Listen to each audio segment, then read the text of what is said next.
You just had to make it about you. Couldn't let us get it, huh, Roman? You couldn't let us go through and take what was ours. Why can't I be the one to provide for the family, Oos? These two right here, they're my brothers. Acknowledge me! He's gonna acknowledge me! When you're watching a movie, one of the most important things is to know what's going on with each character, what the motives and feelings of the main players are, their trials and tribulations, and while you know what's going on in the grand scheme of things, the characters involved are oblivious to the gaslighting or undermining tactics that are being used against them. They don't know that the people they consider to be helping them are actually screwing them over, and that those that they think are trying to mess with them are actually the good ones that cared about them all along. A good story will have great protagonists and antagonists and will effectively use different characters throughout, and that story will carefully put those characters in situations of conflict, high stakes, and surprise, while also telling you their backstory. The story of the Bloodline is just like that. A dysfunctional family, a tyrannical ruler, and the arc of multiple different characters, each with a different backstory. From the three brothers in the group all the way up to the manager. Right now, there are some in the wrestling world hailing this as the greatest story ever told in WWE. Whether it is or not, that's up to you. However, what's been fun about this story is the different ways it's been interpreted. A 3-year ride filled with ups and downs. And two of the most pivotal people in this story are the twin brothers, Jimmy and Jey Uso, guys who have been with each other every step of the way. I already covered Jay's whole arc in a separate video, but this dude has been consistently gaslit as he's got the mentality of a kid who just doesn't know any better. He's weak mentally, and that's constantly used to his detriment. He's torn between two sides, the side he truly knows is the right one in his heart of hearts opposing the tribal chief, and the side he's been forced to believe he loves siding with the tribal chief. Having been used, abused, and tormented, being told that he's the one at fault for challenging Roman's status. He just wants peace and for everybody to get along. He's the most innocent and lovable one in this entire story. At the very beginning, it was him who wanted to suppress the egomaniac that he knew that Roman would eventually become. All his life, he's been held on a pedestal, and Jay just wanted that same spotlight for once. But when he was on the verge of supremacy, nah, back down you go. Now it's his brother who's finally realizing that what Jay told him was the wrong thing to do. When Jimmy returned from injury, he had pushed back against Roman before eventually joining the group, realizing that there was no point in arguing with Roman, manipulated in a very similar way. After 2 years, Jimmy eventually kicked Roman in the face at Night of Champions, with the super kick heard around the world. But in that brief moment, Jay's older brother told him that he's doing what he should have done long ago. Knowing how sweet his younger brother is and finally realizing that his innocence was exposed. Originally, Jimmy knew just like Jay that they couldn't let Roman continue his tear, but he bought in. When it comes to the bond of these two brothers, they're integral in the story as they're the constant two who are together, always berated and chastised for their wrongdoings, but they're the two that will eventually prove that blood can't be beaten. The twin brothers were emotionally exposed and bullied into joining the Bloodline, having their innocence used to someone else's advantage. And then we have the third brother, Solo Sikoa, the silent killer, the one who since day one has had his allegiance to the tribal chief and nothing else. Barely, if ever, has Solo faltered, and when he has, Roman has been scared to punish him. He was the reason why Roman retained at WrestleMania. He was the reason why Roman retained at Clash at the Castle when the other two couldn't attend the show. He was brought in when Roman started to see that the Usos just weren't enough. The role Solo plays is enforcer. He's aimlessly on Roman's side. When a job needs to be handled, it's not the ones who have been with Roman from the start that he looks to, but the one he knows will sink to any measure necessary to get the win, something that the Usos won't do.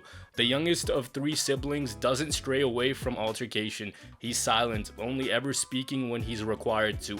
What makes Solo such a threat in this story is Roman's aspect. He knows that with the twins, it's not a guaranteed key to victory, but with Solo, it is. So in turn, he and Paul Heyman keep him happy to feed their own future. We were told that the elders sent Solo, and out of all the characters in this story, we know the least about him. He's never shown defiance to the tribal chief, but now even he's telling Roman that he may be the tribal chief and he acknowledges him, but the other two are his brothers. 2 men he grew up with. On NXT, we were told that Jimmy and Jay left for WWE while he was a loner cast aside, continuing to fight on his own. When he eventually hit Jimmy with a Samoan spike, Jimmy kept referencing brotherhood. Well, maybe what led Solo to turn on his own brother was that he was never brought along with them, and instead it was Roman who, in his eyes, gave him a chance, so his allegiance lies with him. He's the least fleshed out character in this entire story, but the one thing we know is he marches to the beat of his own drum. Those are the brothers, but what about the ones who aren't family? Well, that's where Sami Zayn comes in.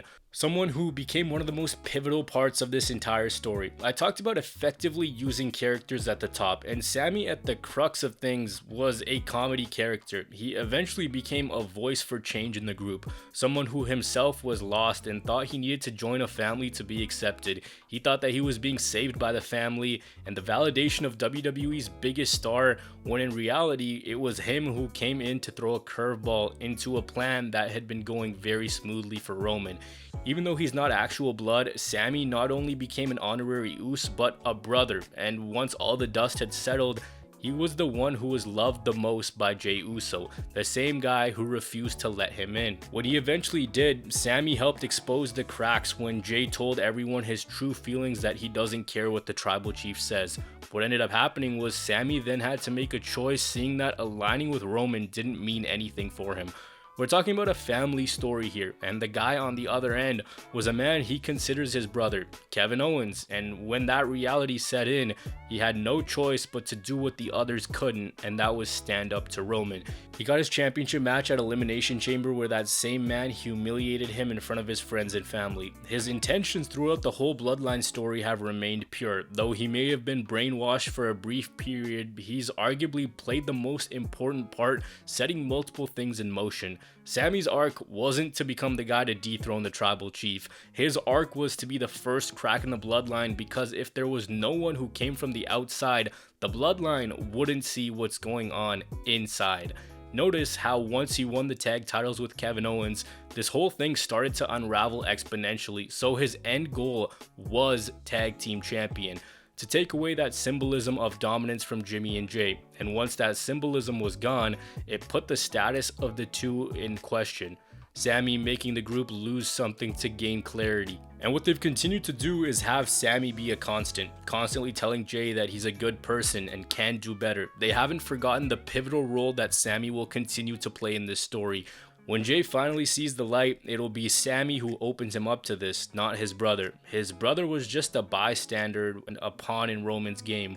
One character in this story that almost never gets his due is the on-screen manager Paul Heyman, the one who reports to the head of the table, but he understands that Roman's run only goes as far as Solo and the Usos will take him.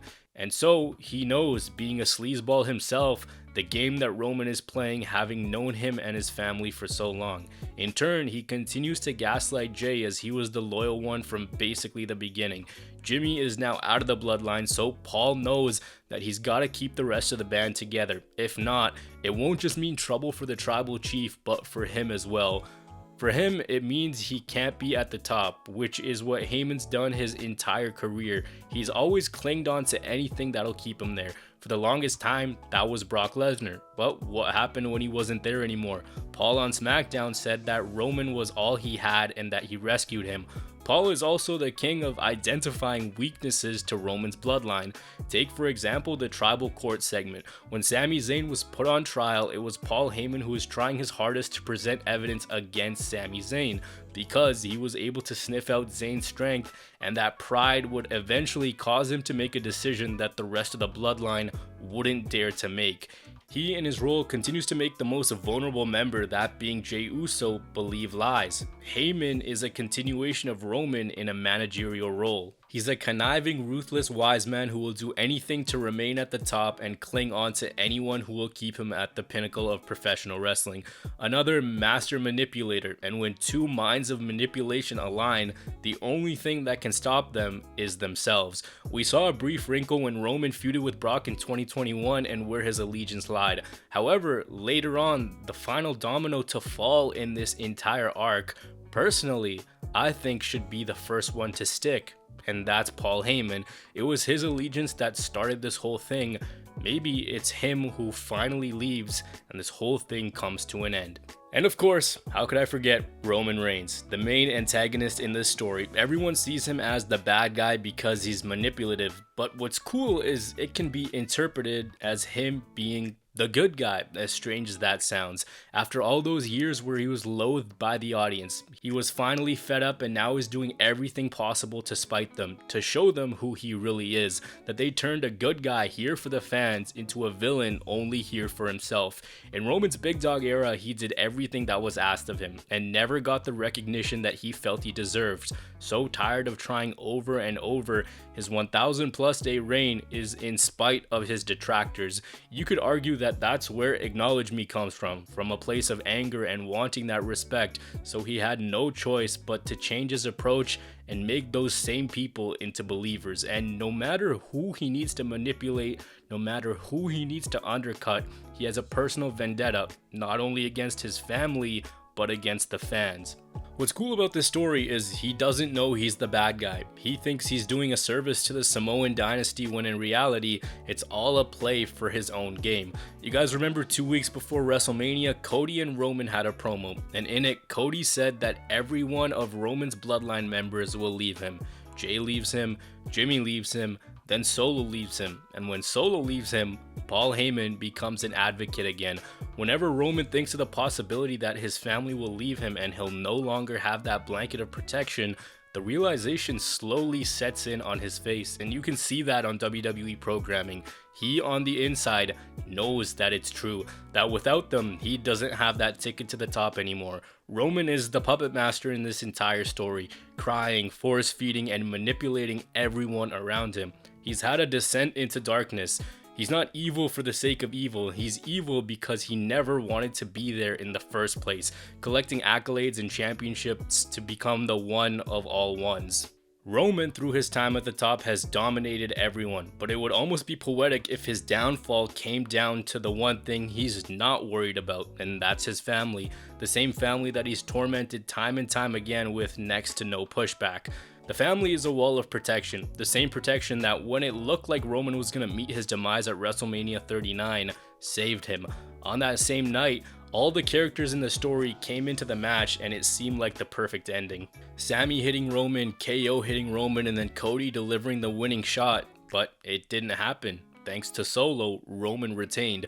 Do I think that Cody should have won at WrestleMania? Yes, but my personal feelings aside, Cody's another variable that could play into this story. The whole adversity thing has become such a joke, but maybe that's a side quest within the whole Bloodline story overall.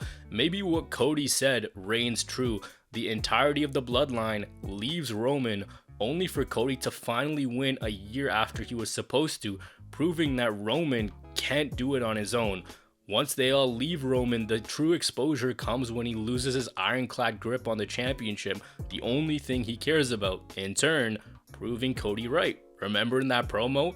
A man without a family, a Roman with no more reigns, a chief without a tribe. When he said that back in May, Roman had nothing to say because he knew Cody's words were true. The realization set in, his empire would come crumbling down. What if finishing the story means finishing the story of the Bloodline, ending their rule once and for all, and in turn, starting Cody's story and proving him right? This entire video has just been me looking way too deep into this, but that's what makes it fun. It's a TV show after all. It's one overarching story, and that's what makes it worth watching. I haven't seen something like this from the WWE. What the story has shown us, aside from all the different character arcs, the big time matches, and the slow and steady decline of the faction, is the importance of layered storytelling, building conflict, and then during a big moment, pulling the trigger. Actions having consequences, everyone having a different story.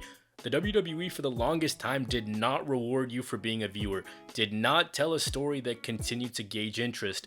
Things changed week to week, storylines were dropped, and the WWE is still not perfect by any means at all. But this story at least gives you a reason to tune in and rewards you for being a fan. Was I a little worried after WrestleMania? Absolutely. For about a month, this storyline went nowhere. Roman was absent. Every Raw and SmackDown seemed to end with Solo Sikoa versus either Zayn, Owens, or Matt Riddle. And there's been lulls in this story. Let's not act like it's all gone perfectly. It hasn't. But but it's been fun to keep tabs on. A story full of lies, conflict, false promises, and so many elements coming in and out, from the characters to their backstories. You saw the chapter of formation, you saw the chapter of dominance, you saw Sami's arc. Right now we're in Jimmy's. They're slowly tearing down everything that's been built. There's so many more layers and theories and background to this story, but I tried not to get too deep into it. We'll cross that bridge once the story is over. But before I end things, I want to ask you guys, what do you guys think of this story? Do you love it? Do you hate it? Do you just want Roman's reign to be over with? Let me know in the comments below. As always, I hope you guys enjoyed this dive into all the different character arcs going on. Take care.